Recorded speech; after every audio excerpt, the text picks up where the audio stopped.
మహాపరిశుద్ధుడును మన ప్రభు అయిన యేసుక్రీస్తు ప్రశస్తమైన గణనామమునకు మహిమ కలుగునుగాక.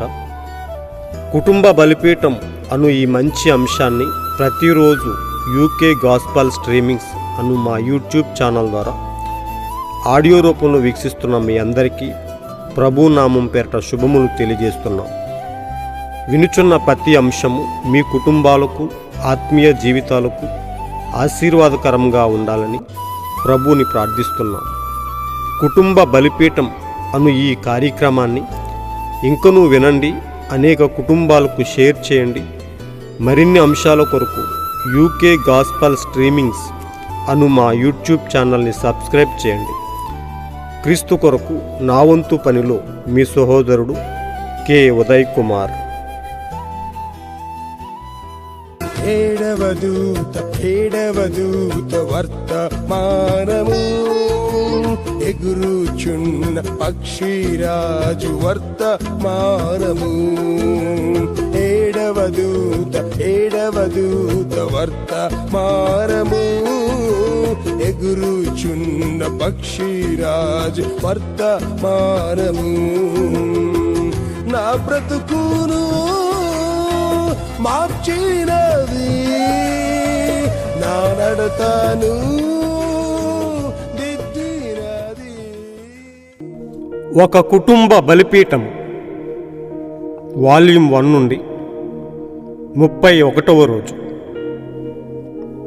అంశము ఒక సంఘకాలము తెరువబడుట.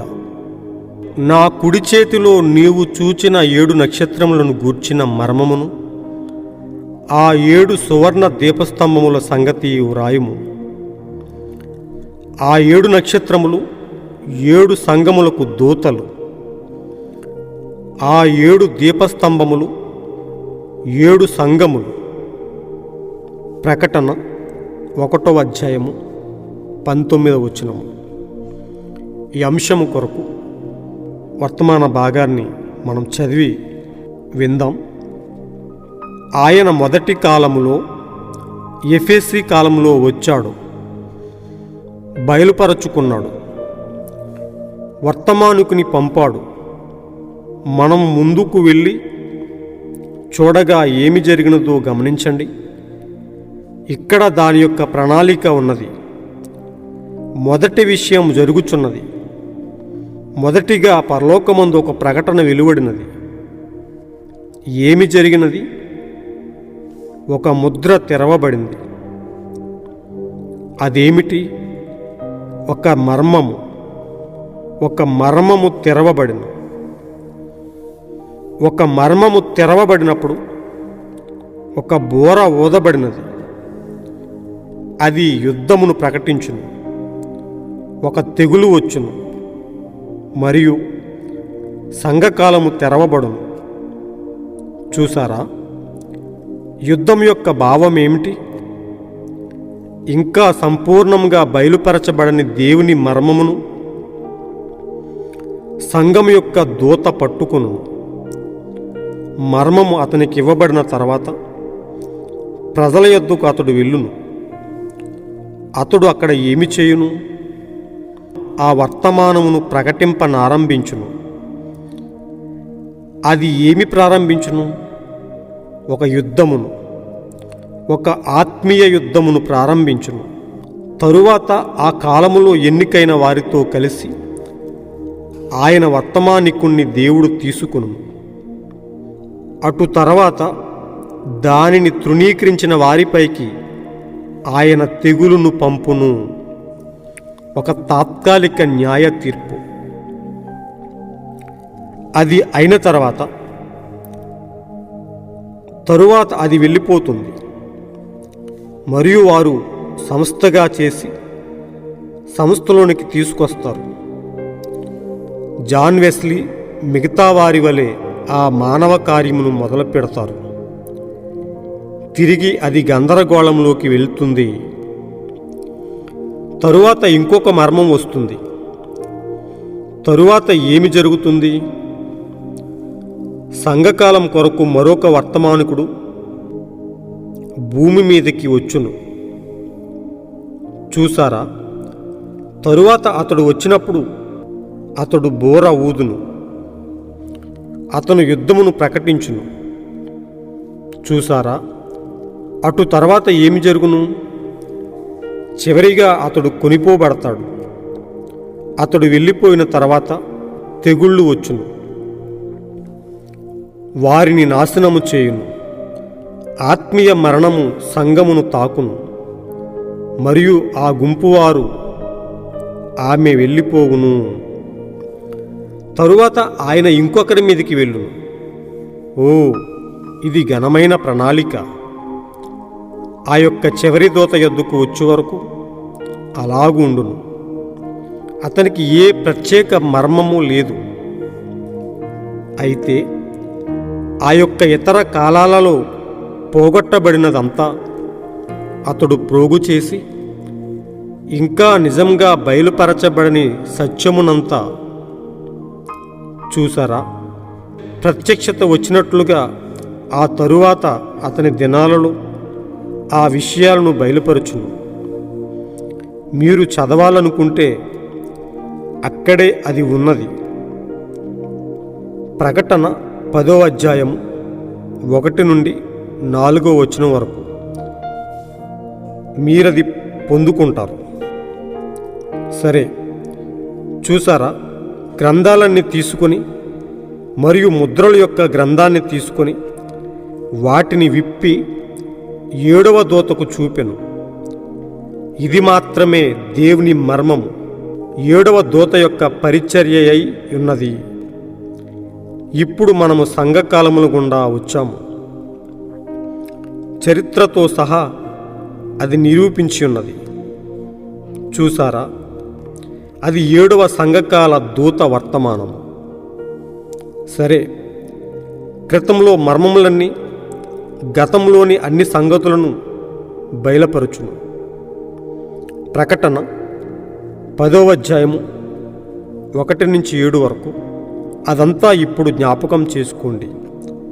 7వ దూత పలుకు దినాలలో అతడు బోర ఊదుచుండగా, సువార్త బోరను గట్టిగా ఊదుచుండగా దేవుని మర్మాలన్నీ అతడు ముగించును. మొదటి ముద్ర అనే వర్తమాన పుస్తకం నుంచి సేకరించబడిన గొప్ప అంశము. ప్రియ సోదరి సోదరులారా, మనము చదువుకున్నటువంటి యొక్క అంశము చాలా అద్భుతమైన విషయము ఇక్కడ దాగి ఉన్నది. నిజంగా దేవుడు మన కొరకు దాచి ఉంచిన ఆ యొక్క గొప్ప ప్రణాళిక ఎంతో ఉన్నతమైనది. జగత్తు పునాది వేయబడకముందు ఆయన మనలను ఆయన ముందు నిర్ణయంలో ఎన్నుకొని మనలను ఈ రీతిగా నడిపిస్తూ ఆయన యొక్క వధువును సిద్ధపరుస్తూ వస్తున్న క్రమాన్ని మనం అనేక రకాలుగా వింటూ ఉన్నాం, చదువుతూ ఉన్నాం, చూస్తూ ఉన్నాం.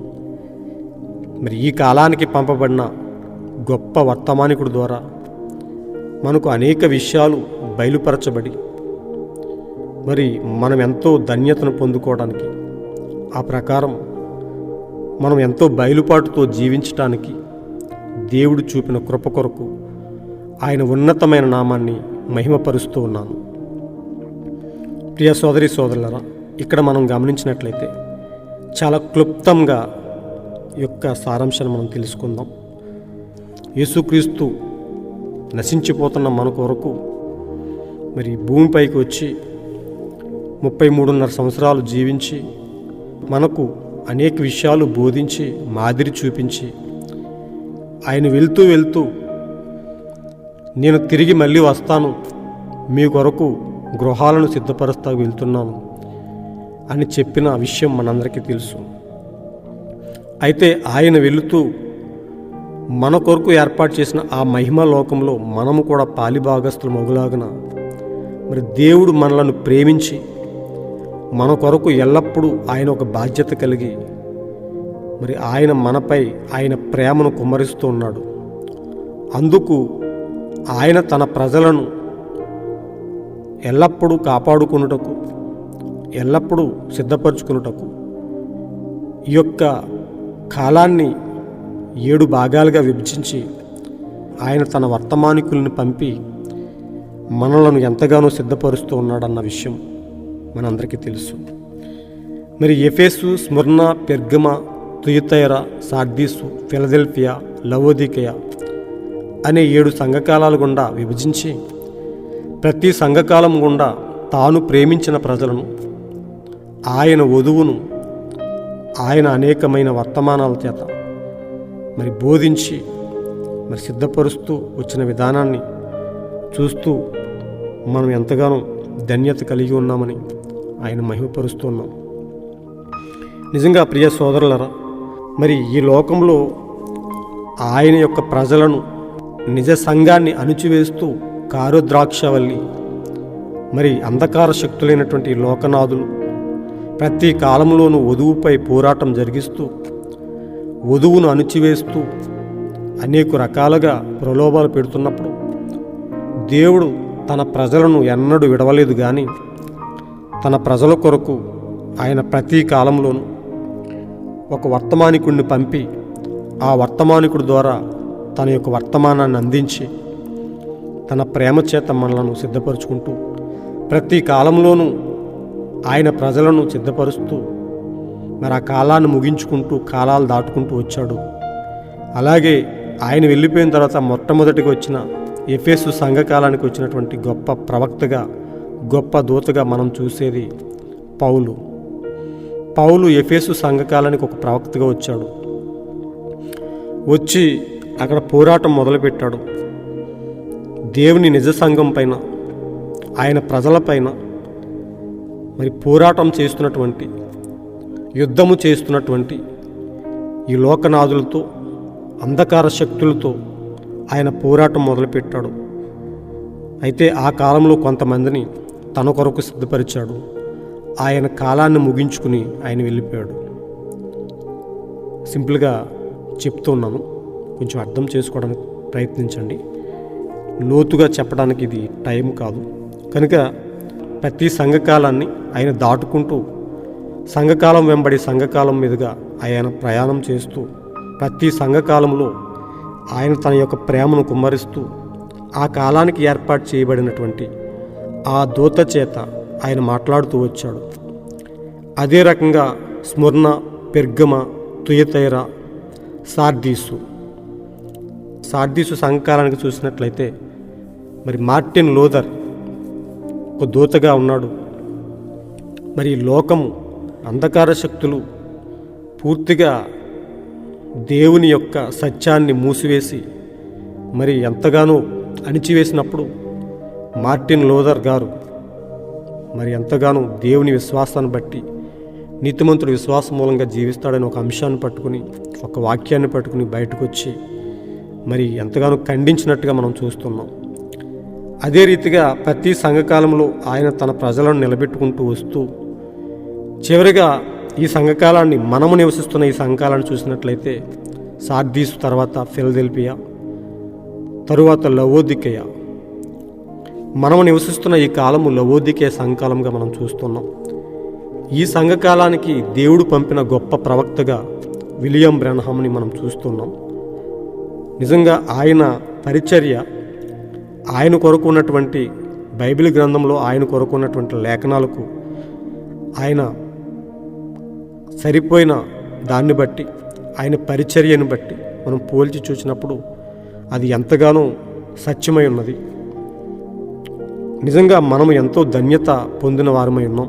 ఎందుకంటే దేవుడు ఈ కాలంలో మనల్ని పుట్టించాడు. నిజంగా మనకు ముందు జరిగినటువంటి 6 సంఘకాలాల్లో మరి నిజ క్రైస్తవ్యము, నిజ సంఘము ఎంతగానో అణిచివేస్తూ ఎన్నో విధాలుగా సాతాను చేత త్రొక్కివేయబడుతూ, నశించిపోతూ, చంపబడుతూ, హతసాక్షులుగా అనేక రకాలుగా ఇబ్బందులు పడుతూ వచ్చారు. అందుకే ప్రవక్త అంటాడు, నేను ఈ కాలంలో పుట్టినందుకు చాలా సంతోషిస్తున్నాను, ఆ కత్తి కాలంలో నేను పుట్టినందుకు దేవుని స్తుతిస్తున్నానని. నిజంగా ప్రియ సోదరులారా, మనము ఈ కాలంలో జీవిస్తున్నాం. అయితే ఈ కాలానికి పంపబడిన గొప్ప వర్తమానికుడిని మనం గుర్తించి దేవుడు ఆయన ద్వారా పంపిన గొప్ప వర్తమానాన్ని మనం ఆశ్రయించవలసిన వారమై ఉన్నాం. అయితే కేవలం పేరు మాత్రమే పెట్టుకుని ఆయన శక్తిని ఆశ్రయించిన ప్రజలుగా ఈరోజు వర్తమాన సంఘాలు ఎన్నో ఉన్నాయి. అయితే దేవుడు గొప్ప బయలుపాటు ఇచ్చులాగన, సత్యము కొరకు యథార్థంగా జీవించులాగన మనం అందరం వారి కొరకు ప్రార్థిద్దాం. నిజంగా ప్రియ సోదరులారా, ఈ కాలంలో పంపబడిన ఈ యొక్క గొప్ప ప్రవక్త పైన మరి దేవుడు కుమ్మరించినటువంటి ఆ రెండంతల పరిచర్య ద్వారా ఎంతోమందిని యథార్థంగా సిద్ధపరుస్తూ ఆయన రాజ్యానికి వారసులుగా, వధువుగా ఆయన సిద్ధపరిచిన క్రమాన్ని మనం చూస్తూ ఉన్నాం. నిజంగా ఆయన ప్రకటిస్తున్నప్పుడు 7వ దూత బోర ఓదబోచుండగా సమస్త మర్మాలు సమాప్తమగునని ప్రకటన గ్రంథము 10వ అధ్యాయం 1 నుంచి చదువుకుంటూ వస్తే అనేక విషయాలు మీరు అర్థం చేసుకుంటారని నేను ఆశిస్తున్నాను.